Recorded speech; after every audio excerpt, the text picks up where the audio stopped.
Okay, so this is the first thing we'll be doing ABC or activity based costing. ठीक है? हम लोगों ने इसके बारे में कुछ नहीं पढ़ा है last course. So now we'll be talking about activity based costing. Just like the name suggests, activity based costing. So the costing is actually based on activities. That means we will be costing not the whole process as a whole, but costing different activities in the process. Okay? पूरा process नहीं देखना. The whole process to make a marker, you will be seeing at different activities. ठीक है? Start करें? Okay. So let's start. Okay. Activity based costing. Now you need to keep in your minds that it's not a system that will replace your traditional system. So your traditional costing system would be there. It would be an extra or supplemental system to help you in decision making. It's a decision making tool. एक analytical tool है जो आपको extra information देगा.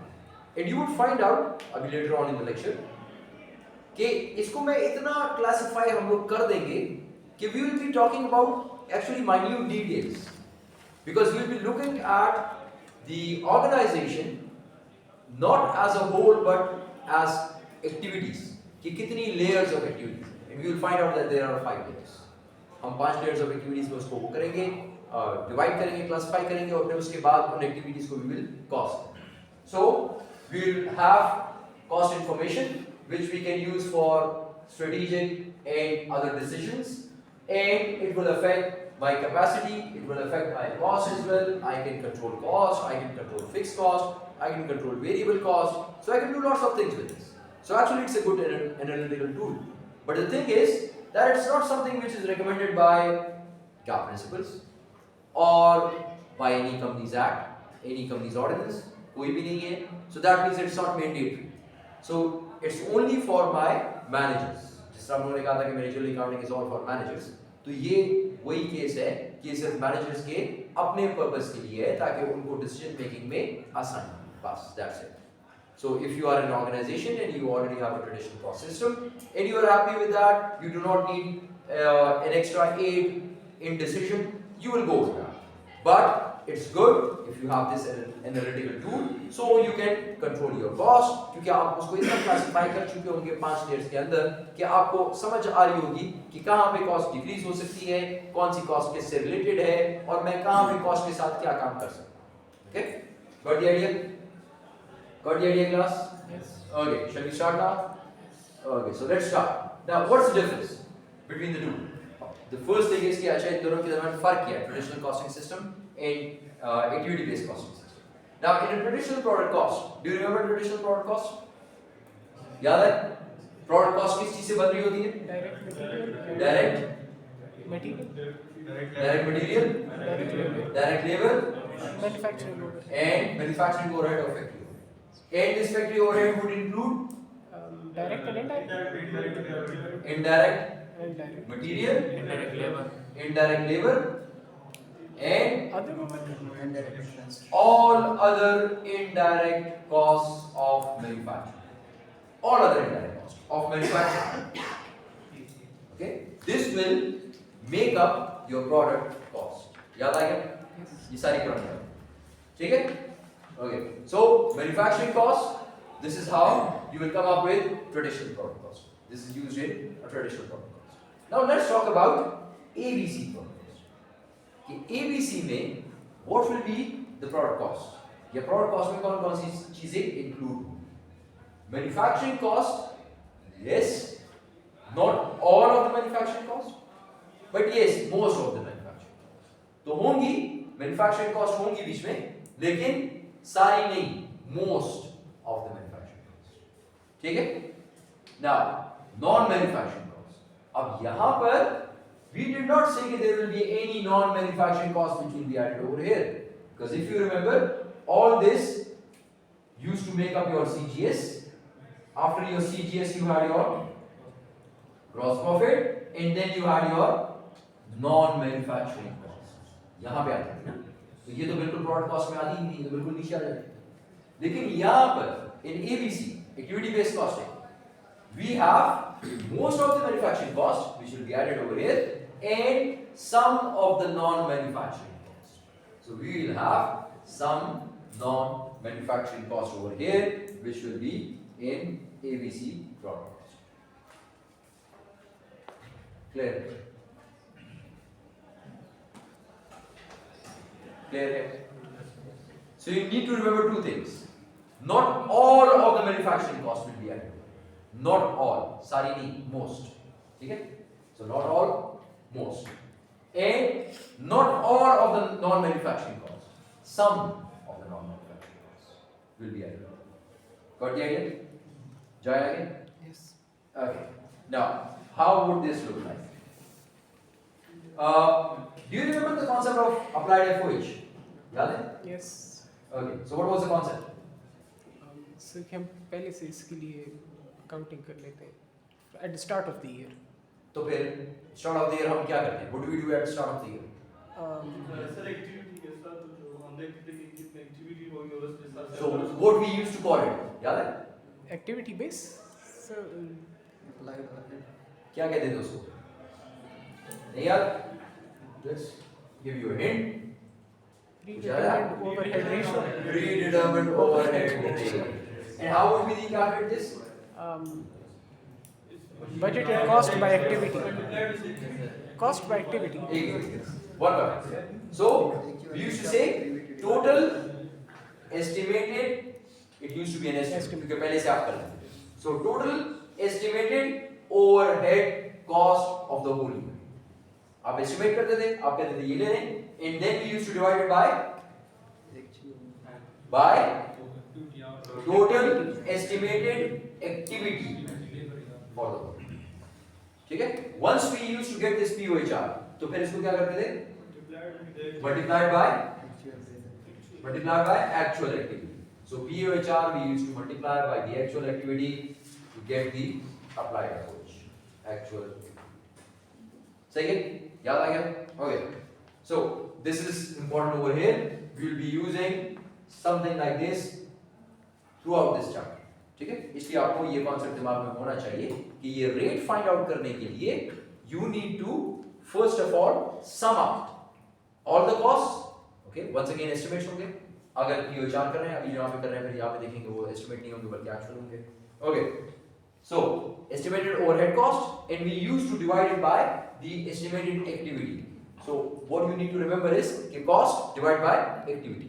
ये आना चाहिए. Cost divided by activity. ये आपको याद रखना चाहिए. ठीक है? और फिर उसके बाद इस rate को we used to multiply with the Actual activity. ये concept आपके पास दिमाग में होना चाहिए. Now let's come back here. Let's come back. Now, how ABC differs from traditional cost accounting system? It actually differs in three ways. तीन फर्क है. अब कौन-कौन से फर्क हैं? गौर से देखिएगा. इससे पहले हम लोगों ने बात की थी कि दोनों की कॉस्ट में फर्क है कि हम सारी मैन्युफैक्चरिंग कॉस्ट नहीं लेते. We take most of the manufacturing cost और साथ-साथ कुछ non manufacturing cost, some non manufacturing cost. ठीक है? अब यहाँ पर आ जाते हैं. अब यहाँ पर होता क्या? अब तक जो हम लोगों ने किया था या आपने जो पिछले कोर्स में किया था, so we used to calculate this POHR, which we have refreshed our minds. क्या था? और अगर आपको याद हो तो वो POHR हम कैलकुलेट करते थे तो in the whole process या in the whole question there would be only one POHR. Yes. Multiple नहीं थे. एक POHR. हमने पढ़ा कि theoretically, हमने पढ़ा कि yes, practically there can be more POHRs because if you look practically, अगर देखा जाए तो यार सारी की सारी कॉस्ट इस एक एक्टिविटी के ऊपर तो बेस नहीं कर सकते. Because if you look at manufacturing, so manufacturing has actually different phases or segments. Let's talk about this marker. इस मार्कर की मैन्युफैक्चरिंग में पहले आप इसकी प्लास्टिक बॉडी बनाते हैं, फिर आप इसमें इंक फिल करते हैं, या अगर आप इंक भी खुद बनाते हैं तो फिर आप इंक बनाएंगे, फिर उसके बाद फिलिंग करेंगे, उसके बाद पैकिंग करेंगे. सो एक्चुअली 4 डिफरेंट डिपार्टमेंट्स होंगे. इस कमरे में बन रही है इसकी बॉडी, सेकंड में इसकी इंक बन रही है, थर्ड में यहाँ से वो प्लास्टिक बॉडी चली जाएगी, वहां से इंक चला जाएगा, वो उसके अंदर फिल करेगा, फोर्थ में इसको पैक करेगा. So there are 4 departments.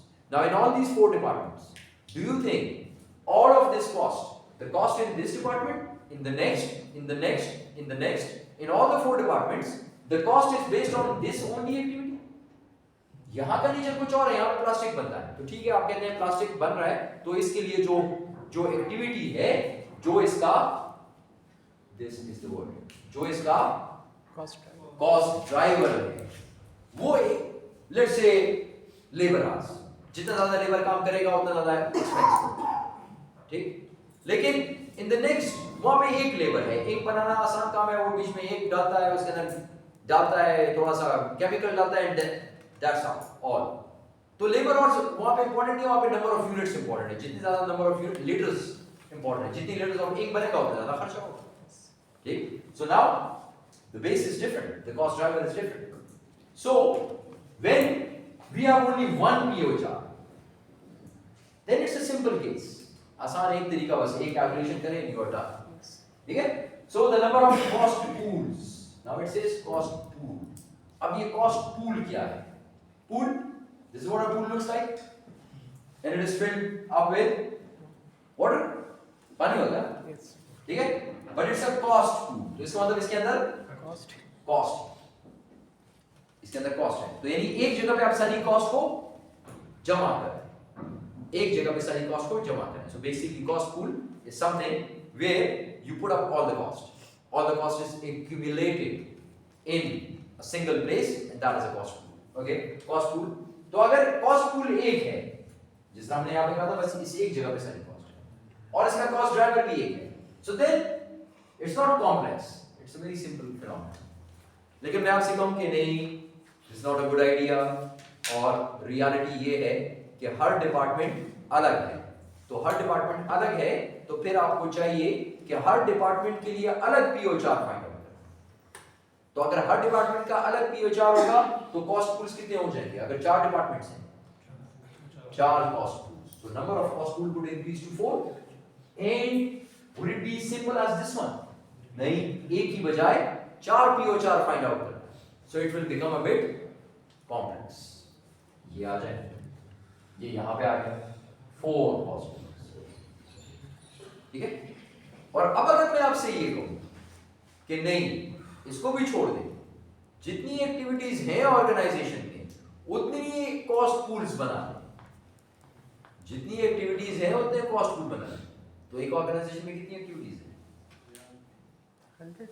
बहुत सारे, हंड्रेड्स।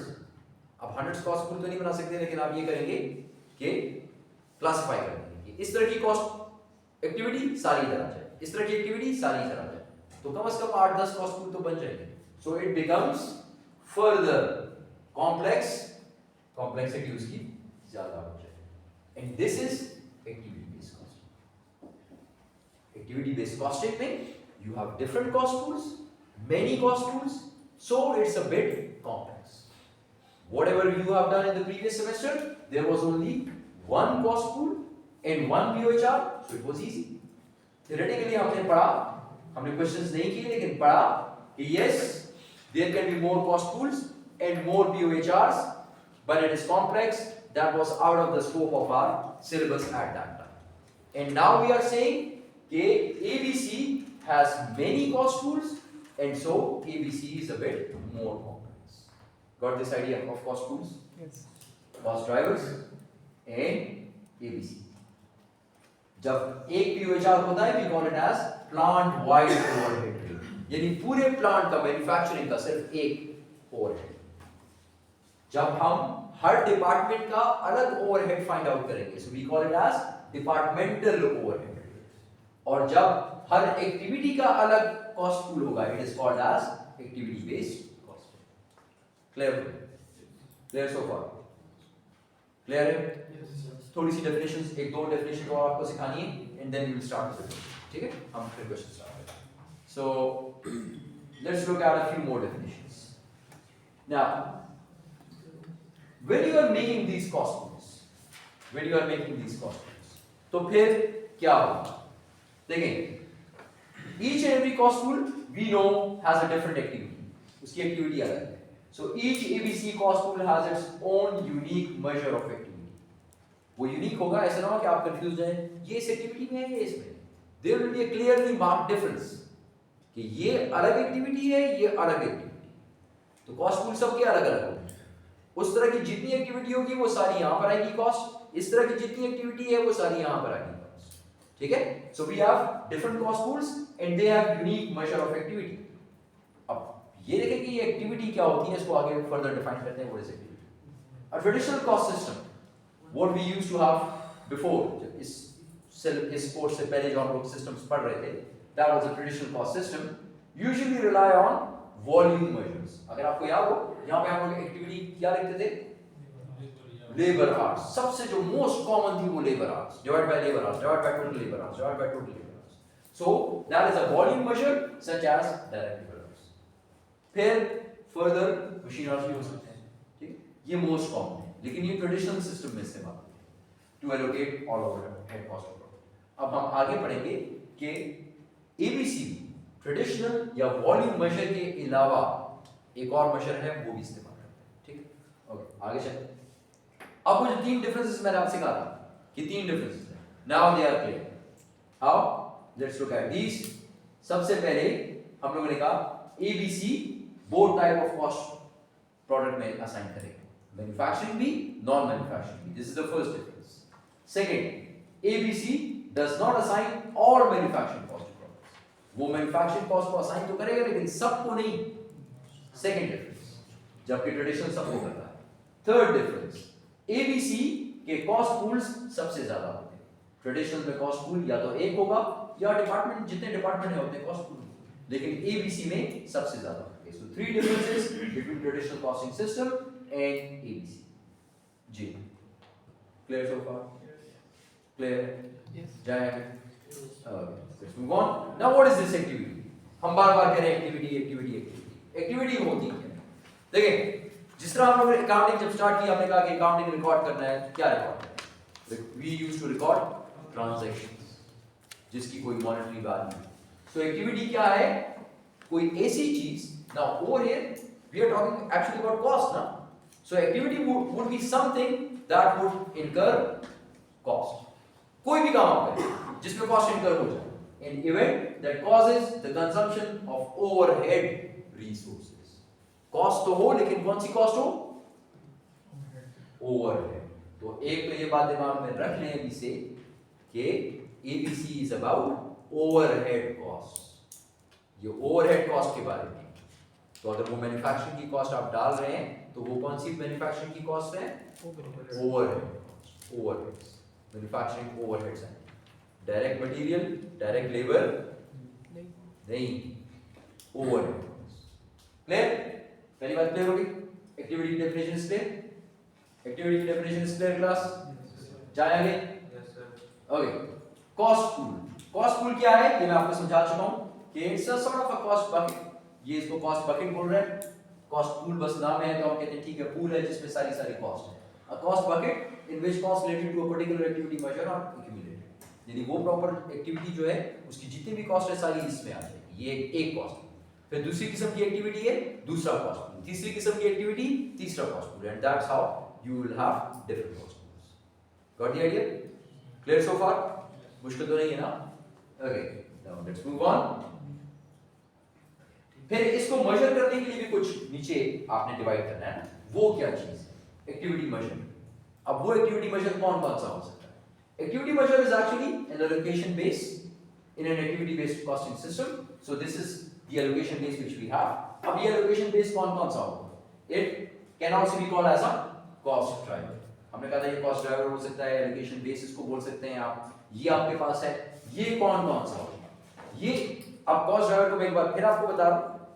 या activity measure वो चीज जो जब ज्यादा हो तो ये वाली cost ज्यादा हो. It's driving the cost. It's causing the cost. ठीक है? जिस तरह हमने कहा था कि अगर ये प्लास्टिक बॉडी इसकी बना रहा हूं मार्कर की, तो हम कहते हैं डायरेक्ट लेबर आवर्स. लेबर जितना ज्यादा काम करेगा ओवरहेड की कॉस्ट उतनी ज्यादा हो जाएगी. So it's a cost driver. ठीक है? और it's a activity measure. Clear? लेकिन जो डायरेक्ट लेबर आवर्स हैं वो ट्रेडिशनल कॉस्टिंग सिस्टम में इस्तेमाल होता था ज्यादा, और उसका नाम क्या था? वो किस कैटेगरी में था? What sort of activity measure was that? Volume. Volume based. तो इसका मतलब वॉल्यूम के अलावा कुछ और भी है. Let's find out. दूसरा कौन सा है? दो किस्म के. एक तो ट्रांजैक्शन ड्राइवर और एक ड्यूरेशन ड्राइवर. ट्रांजैक्शन ड्राइवर क्या चीज है?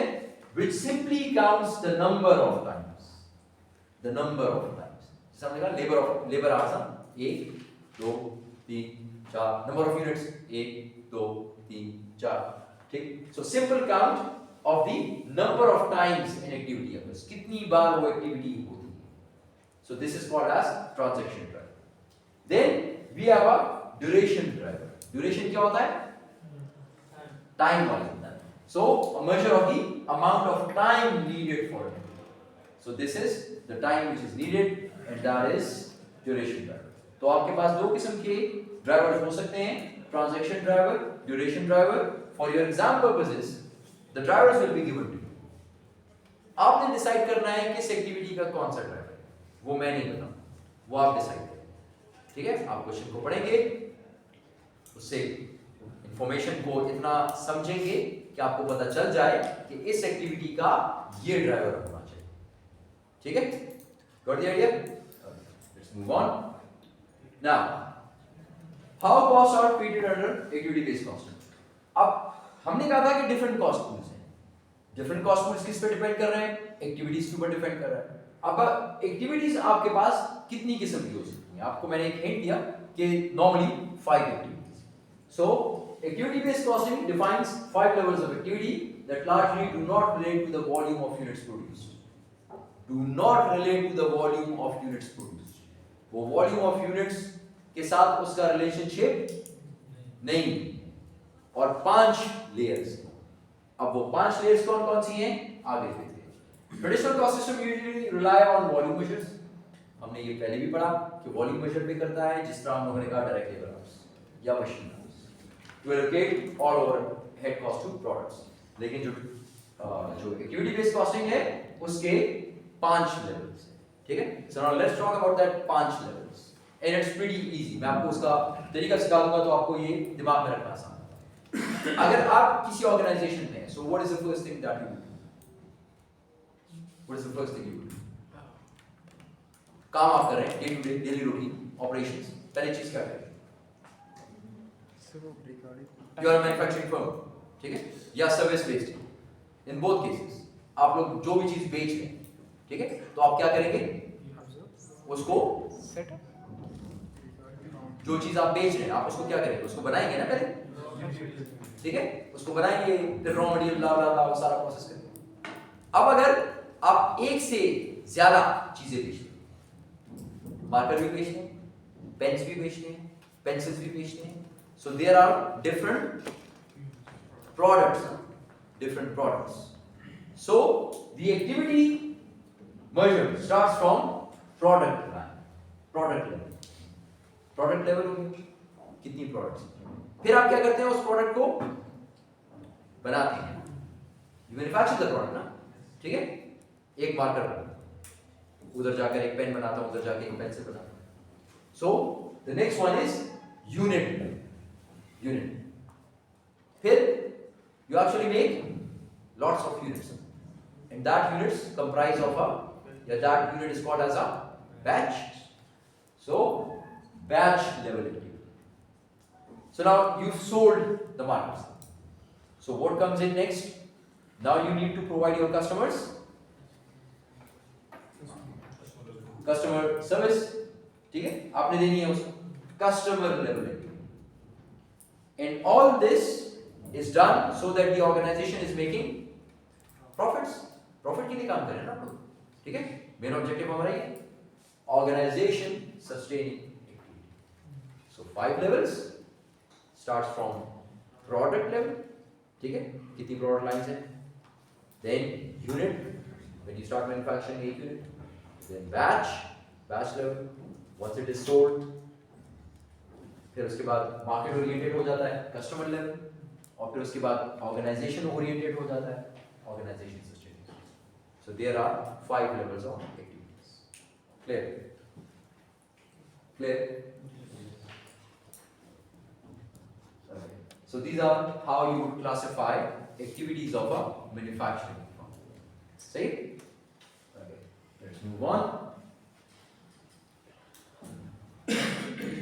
How would you implement ABC? देखिए, याद रखें कि ABC is only for your managers. because they are the ones who are getting benefit from it. So unless there is support from top management, it cannot be implemented. एक बात तो ये भी है कि ये थोड़ी मुश्किल है, कॉम्प्लेक्स है ना, 5 एक्टिविटीज हैं, फिर उनके कॉस्ट ड्राइवर्स ढूंढें, फिर उसको बैठ के कॉस्ट को उस तरीके से डिवाइड करें या एलोकेट करें, फिर उस कॉस्ट के लिए कॉस्ट ड्राइवर ढूंढें, फिर उसको फाइंड आउट करें, and then you convert that into meaningful information. उस तक तो सारा काम करना पड़ेगा, तो कॉम्प्लेक्स तरीका nobody would want. Why would you do something complex? अगर मैं आपसे कहूँ ये कॉम्प्लेक्स है तो आप कहेंगे सर छोड़े ना इसको, आगे चलिए कोई और काम करते हैं, कोई और चैप्टर पढ़ लेते हैं, ये कॉम्प्लेक्स है, ठीक है? So there is a resistance from others. So unless you're strong, your top management supports that, it cannot be implemented. So you need a support from your top management, and the thing is that it's a cross-functional work. अभी आगे हम जाके पढ़ेंगे कि ये एक उसका काम नहीं है एक डिपार्टमेंट, ये क्रॉस फंक्शनल, यानी अगर मैं कुछ रोज और कॉलम्स बनाऊं, ठीक है, let's say this is a cost, और कोई एक कॉस्ट बता दे मुझे जो ओवरहेड हो, any overhead cost, indirect labour, चलिए आसान, इनडायरेक्ट लेबर, ठीक है, indirect labour, and there are 5 different levels of activities, 1 2 3 4 5, ये 5 levels हैं। ये indirect labor की total cost है let's say 5000, ठीक है? अब इस 5000 में से first level of activities product level में कितना काम किया इसने, let's say 1000, ठीक है? Now this is product level. फिर यूनिट लेवल, यहां पर इसने कितना काम किया, लेट्स से 500। फिर बैच लेवल, यहां पर इसने कितना काम किया, लेट्स से 1000 अगेन। फिर यहां पर इसने कितना काम किया, 1800 1700, so total of 5000। Now try to understand कि है तो वही इनडायरेक्ट लेबर। इससे पहले तक हम कहते थे कि इनडायरेक्ट लेबर की कॉस्ट 5000, बस ठीक है, इसको रिकॉर्ड करो, इनडायरेक्ट लेबर में डाल दो, इसको प्रोडक्ट कॉस्ट में ये चला जाएगा, ओवरहेड में चला जाएगा, बस डन, ठीक है? लेकिन अब हम कह रहे हैं कि ये देखिए कि इसने इस कॉस्ट पूल में कितना काम किया, इसमें कितना काम किया, इसमें कितना काम किया, तो unless there is a cross functional involvement it cannot be done।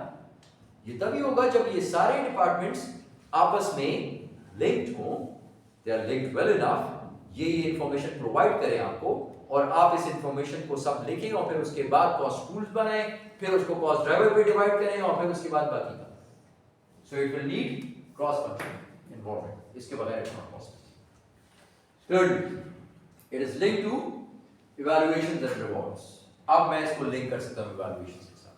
अब मैं कहता हूं अच्छा ठीक है, इस एक्टिविटी वालों ने जो काम किया उसमें फायदा है मुझे या लॉस है, और उन्होंने कितना अच्छा काम किया, so now I can link it to rewards. I can reward my employees, आई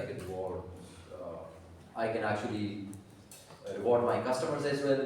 अच्छा मुझे पता चल जाएगा मेरे किस कस्टमर पे कितनी कॉस्ट इनकर हो रही है, वो कितना रेवेन्यू मुझे जनरेट करके दे रहा है, तो I can actually give some discounts loyal customers, ठीक है, उनको दे सकता हूँ।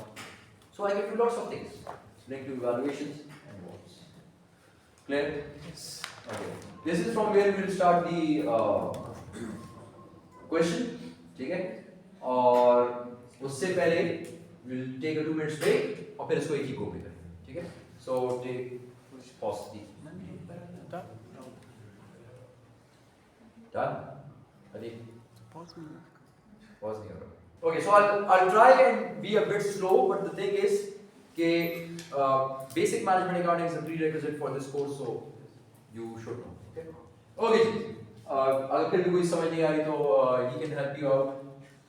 इसका नाम फिर मुझे भाई ये दो हैं, इन दोनों के नाम एक साथ आते हैं, ठीक है? ज़हूर और ज़रिया। अब ये बस ज़हूर कौन सा ज़रिया कौन सा, इन दोनों से help, they are good people, good guys, both of them.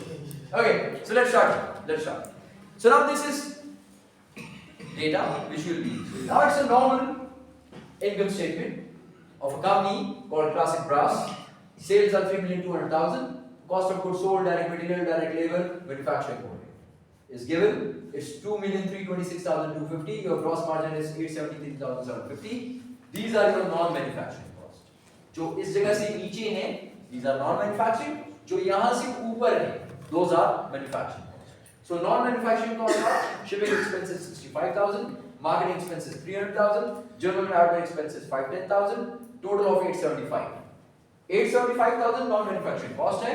Your gross margin, your gross profit was 873,000. It's more than your gross profit, so you are having a net loss. Data clear? Straightforward data. कोई बीच में complication नहीं. Okay. It further says manufacturing overhead is allocated to products using a single plant-wide overhead rate. Single plant-wide overhead rate थोड़ी देर पहले आपको यहाँ पे बताया था कि किस तरह कैलकुलेट होता है. ये इस तरीके से कैलकुलेट होता है कि you divide total estimated overhead cost of the whole year by the total estimated activity for the whole year, and then you get UHR. You multiply it with the actual activity. ठीक, यहाँ मैं side पे लिख दिया ताकि आपके दिमाग में रहे फॉर्मूला मिस ना हो. आपको इसकी डिटेल बहुत ज्यादा है. नसीर इसकी डिटेल बहुत ज्यादा है. इसको अगर मैं पीछे जाऊं तो ये कम से कम पूरा एक चैप्टर है इसके पीछे. तो फिलहाल इस पर्पस के लिए आप इतना याद रखें कि ये फॉर्मूला है, इसको इस पे डिवाइड करना है, बस ये काम कर जाएगा आपका. आपको इससे ज्यादा की जरूरत नहीं है. और इतना याद रखें कि this overhead means indirect cost. ये जरूर याद रखें. Okay, so this is what we have. Clear? आगे जाएं. Okay, so let's move on. This is the data and these are the activity cost pools. जो हमने पूल कहा था, जिस पूल के अंदर वो डेटा डालना है, ये वो कॉस्ट पूल्स है. और हमने कहा था कि ABC we have 5 layers of activities. So in any question you will have at the most 5 layers. 5 layers आपको क्वेश्चन में मैं दे दूंगा. अब इस क्वेश्चन में there is a slight twist that it says other. अगर मैं आपसे ये कहूं कि बहुत सारी कॉस्ट जो जहां पे कॉस्ट है हमको इकट्ठा कर दें जो कि कहीं और फिट नहीं हो रही, and then I ask you कि why is this cost increasing or decreasing?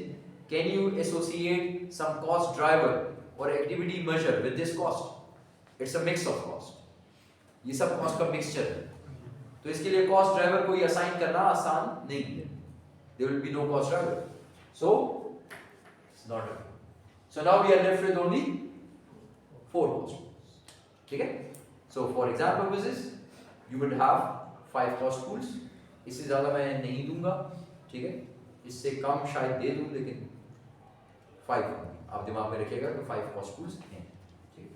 Okay. So now look at these cost pools. At Classic Brass, the ABC team selected the following activity cost pools and activity measures. So the cost pool is customer order. Customer order. Customer order क्या है? कि how you customer order क्या होता है? Customer order जो order customer place करता है. तो जो ऑर्डर कस्टमर प्लेस करता है, so it's actually getting the order from the customer. You get the order from the customer. And then once you get the order, what do you do with the order? Manufacturing. You start manufacturing, so that means you process the order. ठीक है? So that means your customer order would actually be assigning all cost of resources that are consumed by. अब इसमें कौन-कौन सी resources हैं? By taking the order. When you take the order, you are using some resource. ना कुछ cost incur होगी. तो वो cost आएगी. And processing customer. और जो उसको process करने में cost आती है, वो सारी cost. ये सारी cost इकट्ठी करके आपने इस customer order के cost pool के अंदर डालना. और फिर इसको divide किस चीज से करना है? By the activity measure. And what is the activity measure? Number of customer orders. अब देखें, अगर customer order ज्यादा है, तो जो cost incur होती है उस order के ऊपर वो भी ज्यादा होती है. So that makes sense. Now what I'll do in exam? I'll give you this side. ठीक है? This side will be jumbled up. इस तरह नहीं होगा कि इसका ये है, इसका ये है, इसका ये है. लेकिन आप देख सकते हैं कि अगर कस्टमर ऑर्डर है तो वो ज्यादा या कम होता है जब नंबर ऑफ कस्टमर ऑर्डर ज्यादा या कम होता है. ठीक है? तो अगर मैं इसको इस तरह ना लिखूं, इस सब को यहाँ पे एक पैराग्राफ की फॉर्म में लिखूं कि माय एक्टिविटी मेजर्स आर ये, but I do not tell you that number of customer order is activity measure for customer order cost. तो आप खुद तो डिसाइड कर सकते हैं, कर लेंगे एग्जाम, कर लेंगे। First, second, product design. What is product design? Manufacturing process जो जिस तरह नीड के बेस पे होगा, customer manufacturing process, how to design a product। Sir जो ऑर्डर आएगा उसके अकॉर्डिंगली जो आप डिजाइन जो ऑर्डर आएगा उसको जो उसने मुझे ऑर्डर दिया, अगर उसको मैंने को डिजाइन करना है, उसको वो मुझे कहे कि ये किस चीज का वो है, कंपनी है, classic brass, so would be have something to do with iron, aluminium, ठीक है, metals। आप टेबल्स बनाएंगे, चलिए लेट्स से वो कहता है कि मेरे लिए कोई टेबल बना दें इस तरह की, इस तरह की, इस तरह की, या मुझे इसके लिए कोई चीज, कोई नट्स बना दें, इस तरह का नट बनाएं, इस साइज का बना दें, ये कर दें। So you need to design that for me, उसको आपको कुछ ना कुछ उस पे काम करना पड़ेगा। So your product design is actually the cost of resources consumed by designing the product, यानी उस प्रोडक्ट की डिजाइनिंग में जो कॉस्ट इनकर होती है वो सारी की सारी आप इस कॉस्ट पूल के अंदर डाल देंगे, प्रोडक्ट डिजाइन। और प्रोडक्ट डिजाइन की कॉस्ट कब ज्यादा होगी? इब्राहिम मुझे ऑर्डर देता है और उसके ऑर्डर में 5 डिफरेंट किस्म के प्रोडक्ट्स हैं, तो मुझे 5 बार डिजाइन करना पड़ेगा। नसीर मुझे ऑर्डर देता है, इसमें 2 प्रोडक्ट्स हैं, 2 डिजाइन करना पड़ेगा। So the more I have designs, more will be the cost of product design cost. जितने ज्यादा प्रोडक्ट डिजाइन करने पड़ेंगे उतने ज्यादा उसकी कॉस्ट ज्यादा होगी। Okay, order size. Order size, now what is order size? Order size quantity, order size is quantity ना, कि कितने ऑर्डर साइज है। प्रोडक्ट्स 3 किस्म की हैं। एक प्रोडक्ट का वो मुझे कहता है 100 यूनिट, दूसरे प्रोडक्ट का मुझे कहता है 50 यूनिट, तीसरे प्रोडक्ट का मुझे कहता है 10 unit. This is size of product, ठीक है। सो ऑर्डर साइज और order size, sorry, order size. So now it further says order size, assign out cost of resources consumed as a consequence of the number of units। अब देखें order size में number of units आ गया कि कितना बड़ा order है, number of units. Okay, अब अगर नंबर ऑफ यूनिट्स आ गए, नंबर ऑफ यूनिट्स, तो नंबर ऑफ यूनिट्स अगर ज्यादा होते हैं तो वो किस चीज के साथ मैं उसको वो कर सकता हूँ? मशीन आर्ट, ठीक है। या अगर यहाँ पे कहीं पर होता इलेक्ट्रिसिटी यूनिट्स, इस तरह की कोई चीज होती तो आपको समझ आता ठीक है, it's a good cost driver. तो इस तरह आपने चेक करना होगा एग्जाम में कि इस एक्टिविटी के लिए कौन सा कॉस्ट ड्राइवर है। याद रखिएगा, अगर यहाँ पर ये आपने हल लिख दिया तो ये भी हल हो जाएगा, इसके नीचे वाला भी हल हो जाएगा, सब हल हो जाएगा, ठीक है। So you need to be careful about it, ठीक है। क्लियर कट होगा, एम्बिग्विटी इसमें नहीं होगा कि आप कंफ्यूज हो जाए। Activity measure is actually the cost driver. Okay, machine hours. Clear हो गया machine hours? Okay, so move on. Customer relations. Now, what are customer relations? Customer after relations. sales services. Service, after sales service. Simple words. Okay? So that means if you have some people working to assist your customers, so that will be customer relations. Assign all costs associated with maintaining relations with customers. तो आप जो भी cost incur करते हैं to maintain a good relation with your customer, that is customer relation activity. ठीक है। और फिर ये कस्टमर रिलेशन एक्टिविटी, ये कॉस्ट कब ज्यादा होगी? जितने कस्टमर ज्यादा होंगे। अगर आपका सिर्फ एक कस्टमर है, so you need only one person, वो सिर्फ पूछेगा हाँ आप कैसे हैं, अच्छे हैं, आपका हमारा प्रोडक्ट अच्छा जा रहा है, सही जा रहा है, बस। उसको जरूरत नहीं है कंप्यूटर रखने की, वो कहीं पे पेज के ऊपर भी लिख सकता है। लेकिन अगर मेरे 1000 कस्टमर्स हैं, so how many representatives I would have, या people I would have who would take complaints from customers to satisfy them और talk to them, कितने चाहिए? फिर हर एक के पास एक कंप्यूटर भी जरूरी है ताकि वो आपकी गलतियों को रिकॉर्ड करे कि क्या है क्या नहीं है, ठीक है। So it will depend on the number of customers, number of customers. Clear? सारा प्रोसेस क्लियर हो गया? Cost pools and activity measure, दोनों चीजें क्लियर है? Yes. आगे जाएं। Okay, let's move on. Assigning cost to cost pools. अब cost pool तो पढ़ लिया, अब इसके अंदर कॉस्ट डालनी है, इसके अंदर कॉस्ट को ऐड करना है ना, कि कौन सी कॉस्ट को ऐड करना है। आपके पास जो कॉस्ट की जो डिटेल्स थी वो ये थी, इसमें से कौन कौन सी कॉस्ट जाएगी? If I am using activity based costing, so which of these costs I would consider and which of these costs I would not consider? जी, इनडायरेक्ट कौन कौन सी है बीच में? शिपिंग, मार्केटिंग, सेल्स, बोलते रहे जरा तेजी से बोले।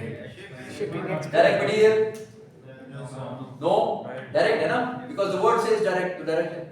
Direct labour, no. Manufacturing overhead, ये yes, manufacturing overhead is all indirect, yes, okay. Shipping expense, yes. फिलहाल आप लोग कह रहे हैं yes, आगे देखते हैं कि क्या है, ठीक है। ये यहाँ पे थोड़ा सा twist है कि ये it's not a yes because they are saying in the question that it can be directly attributable to the product, ठीक है। तो इस वजह से ये no है, लेकिन आपको आगे explain कर दूंगा तो why है। Marketing expense, yes. General admin expense, yes. So actually I need to assign 3 types of costs, ठीक है, to cost pools। एक में 1 मिलियन है, एक का 3 लाख है और एक का 5 lakh 10 lakh. So now look at the details of these costs। Overhead cost and classic costs। Production department में जो आपके पास indirect cost थी उसका नाम क्या था? अभी हमने थोड़ी देर पहले देखा। What was the name of that cost? What was the name of that cost? Manufacturing overhead, okay? Manufacturing overhead। So this is the detail for manufacturing overhead। Manufacturing overhead के अंदर क्या क्या है वो आपको बता रहा है। Indirect factory wages 500,000, factory equipment depreciation 300,000, factory utilities 120, factory building lease 80. That makes a total of 1 million। Now check if this is 1 million or not। Yes, sir. 1 million। So they have given a breakup of this 1 million। इसको break करते हैं, classify करते हैं। ठीक है, ये भी हो गया। Next, general administrative department. Administrative wages and salaries 400,000, office equipment depreciation 50,000, administrative building lease 60,000, total of 510,000। Now this is this 510,000। इसका ब्रेकअप भी दे दिया आपको। ओके, थर्ड कौन सा रहेगा इसमें? आप marketing. So let's go to marketing now. Marketing, marketing wages and salaries 250, selling expense 50, that makes a total of 300,000। ठीक है, चेक कर लीजिएगा ये 300,000, 300,000। ठीक है, इसका मतलब इनडायरेक्ट कॉस्ट जो आपने असाइन कर दी वो टोटल कितनी है? 1.81 मिलियन, ये आपने असाइन कर दिया। अब इसको असाइन करने के लिए यू नीड फर्दर इंफॉर्मेशन। आपको फिर इंफॉर्मेशन चाहिए कि कौन सी चीज कहां पर कितनी है। यहां पर अगर आपको याद हो मैंने थोड़ी देर पहले एक ग्रिड बनाया, I made a grid, rows and columns, rows and columns. ये चीज आपको बनानी पड़ेगी इन ऑर्डर टू डिसाइड कि कौन सी चीज कहां पर कितने अमाउंट से जा रही है। अब आते हैं उस क्वेश्चन की तरफ कि शिपिंग एक्सपेंस क्यों हमने कंसीडर नहीं किया as indirect expense. Direct material, direct labour and shipping are excluded because classic brass existing cost system can directly trace, उसको ट्रेस कर सकता है। वो कहता है हमारा सिस्टम इतना अच्छा है कि हमें पता है कि एक प्रोडक्ट के अंदर कितना डायरेक्ट मटेरियल है, कितना डायरेक्ट लेबर है और शिपिंग एक्सपेंस के ऊपर कितना लगा। इसको जब मैंने अपने कस्टमर को पहुंचाया तो मुझे पता है इसके ऊपर मेरा शिपिंग एक्सपेंस कितना लगा। तो वो कह रहा है कि ये 3 चीजें डायरेक्ट कॉस्ट हैं, तो अगर डायरेक्ट कॉस्ट है so it will not be a part of my ABC. MOH का पार्ट भी नहीं है, बाकी इनडायरेक्ट नॉन मैन्युफैक्चरिंग कॉस्ट का भी पार्ट नहीं है। सही है, that's why we have excluded 3, direct material, direct labour, shipping. If you want to have a look at it you can see कि हम लोगों ने 3 लिए हैं इनडायरेक्ट और 3 को हमने छोड़ दिया। तो याद रखिएगा एग्जाम पॉइंट ऑफ व्यू आपने इनडायरेक्ट कॉस्ट को लेना है और उसको आपने एलोकेट करना है। जी सर, ये अपार्ट फ्रॉम दिस क्वेश्चन, ये शिपिंग एक्सपेंस जो है वो किसी और क्वेश्चन में इनडायरेक्ट हो सकता है? हो भी सकता है, नहीं भी हो सकता है। ठीक है, मैं पिज्जा बनाता हूँ, ठीक है, ये IMS के अंदर मेरी शॉप है, मेरा रेस्टोरेंट। मुझे ऑर्डर आता है, आपका ऑर्डर आता है, वीडियो लिप एनवीएस ताजाबाद बोर्ड बाजार, ओके, बोर्ड बाजार का ऑर्डर, तो मैं ऑर्डर जाके आपको दे देता हूँ, ठीक है, ऑर्डर जाके आपको दे देता हूँ, और मुझे पता है कि मेरी जो डिलीवरी मोटरसाइकिल है वो 1 लीटर में कितने किलोमीटर करती है, लेट्स से मुझे पता है, मैं आपके किलोमीटर्स चेक करता हूँ, जब यहां से बाइक निकलने लगती है उसकी मीटर रीडिंग चाहिए, आपको डिलीवर करके वापस आती है उसकी मीटर रीडिंग चाहिए, सो आई नो कितने किलोमीटर आपके ऊपर लगे, क्या मैं ट्रेस कर सकता हूँ आपके ऑर्डर पे कितनी कॉस्ट आई, ठीक है, सो it's a direct expense, okay.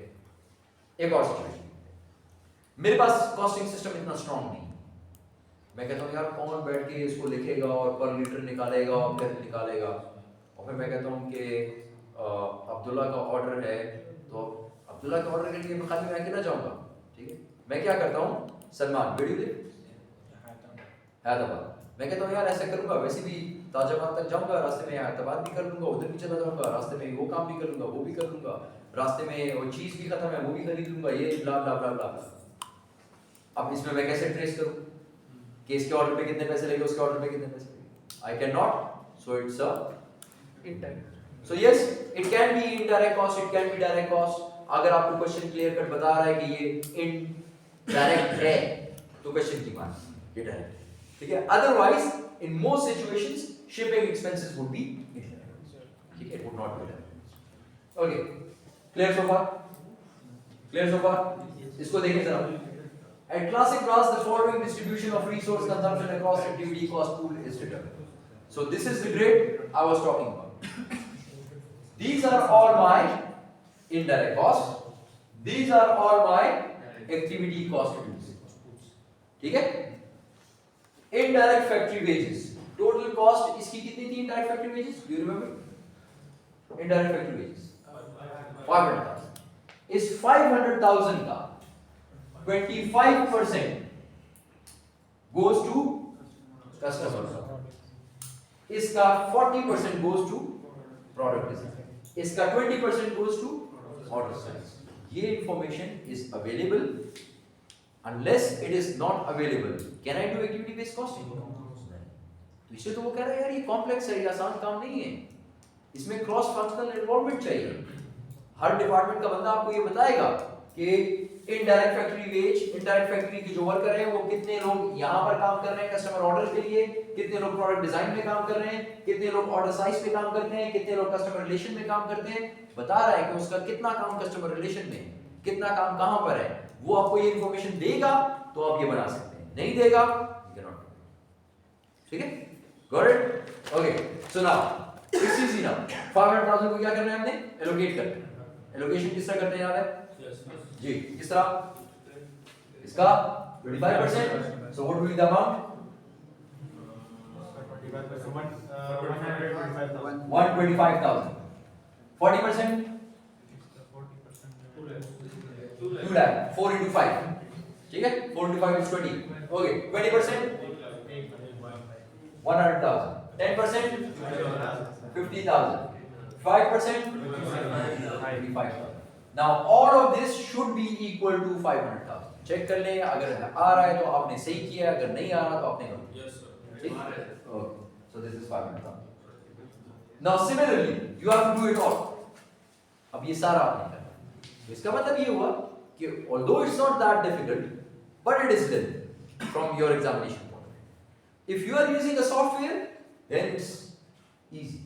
Excel में आप जरा सोचें, अगर Excel में मैं ये काम कर रहा हूँ तो all I need to do is formula, ठीक है, और कैन बी डन इजी, ठीक, ओके, अच्छा, फैक्ट्री इक्विपमेंट डेप्रिसिएशन कितनी है, 300,000, इस 300,000 को आप इसी तरीके से एलोकेट करें, same goes for factory utility, factory building lease, इन सब को इस तरह कर लेंगे, आसान है, ओके, जब आप इसको कर लें सो it will come up something like this, इस तरह बन जाए. अब जब इस तरह बन जाए तो अब आपको पता चल गया कि कस्टमर ऑर्डर का कॉस्ट पूल जो है उसके अंदर टोटल कॉस्ट कितनी है? 320,000. Product design 252,000. order size and all of this should equal to Total 1.81. इसका मतलब आपने वो जो ग्रिड बनाया है वो सारा का सारा सही है। बस ये आपका क्रॉस चेक है एग्जाम में जो आप कर सकते हैं ये देखने के लिए कि आपने जो काम किया है वो सही किया है कि गलत किया है। ठीक है, आपको पता चल जाएगा। मैं कोशिश करूंगा एग्जाम में कि इतना बड़ा ग्रिड ना हो बिकॉज क्वाइट लॉन्ग। ठीक है, देखा जाए तो 1 2 3 4 5 6 7 8 9 ये है इनटू 1 2 3 4 5 45 कैलकुलेशन 45 और फिर ये नीचे ये भी करेंगे। सो 45 and 5 अगेन 50 और फिर ये भी करेंगे 55. 59। तो अच्छी खासी कैलकुलेशन। तो मैं कोशिश करूंगा कि ये ज्यादा ना हो। इसको 3 4 कर लेंगे, ये 5 ही ready because there are 5 layers. We set ABC में 5 लेयर्स। तो कोशिश करेंगे कि ऐसा क्वेश्चन बनाएं। बाकी एग्जाम में जो आएगा वो अल्लाह को पता है। परसेंटेजेस गिवन होंगे। अगर अनलेस ये ना गिवन हो आप कर सकते हैं तो ये वुड बी गुड। अगर ये नहीं होगी तो आप नहीं कर सकते। सर इस क्वेश्चन में आपने शिपिंग एक्सपेंस को थोड़ा सा तेज क्लास पे टेंशन जी, क्लास पे टेंशन जी।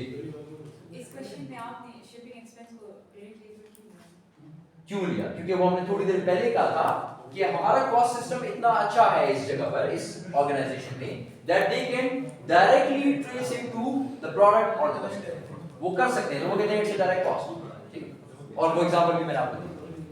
ओके जी, सर ये एक्टिविटी मेजर को तो इस क्वेश्चन में सर कोई काम नहीं। एक्टिविटी मेजर का काम शुरू होगा जब आगे करेंगे। अभी तो क्वेश्चन हमने शुरू किया, पहला स्टेप है this is the first step. अभी तक ये किया है, ये अभी इसको इससे डिवाइड करेंगे फिर ये करेंगे, अभी तो बहुत कम पड़ा है। ठीक है, अभी पहला step, this is the first step. Sir exam point of view से इधर तक हमें क्या गिवन होगा परसेंटेज और उसके साथ सिंपल कैलकुलेशन परसेंटेज को से मल्टीप्लाई करें और ये लिखें।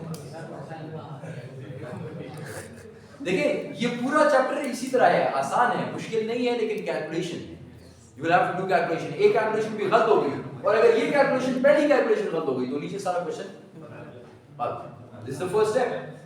पहला स्टेप एलोकेशन है, एलोकेशन ही आपने गलत कर दी तो फिर सब गलत। ये गलत हो जाएगा, इसको इस पे डिवाइड करेंगे ये गलत हो जाएगा, इसको इससे मल्टीप्लाई करेंगे ये गलत हो जाएगा, इसकी बेस पर जो नीचे आंसर निकालेंगे वो गलत हो जाएगा, तो सब कुछ गलत।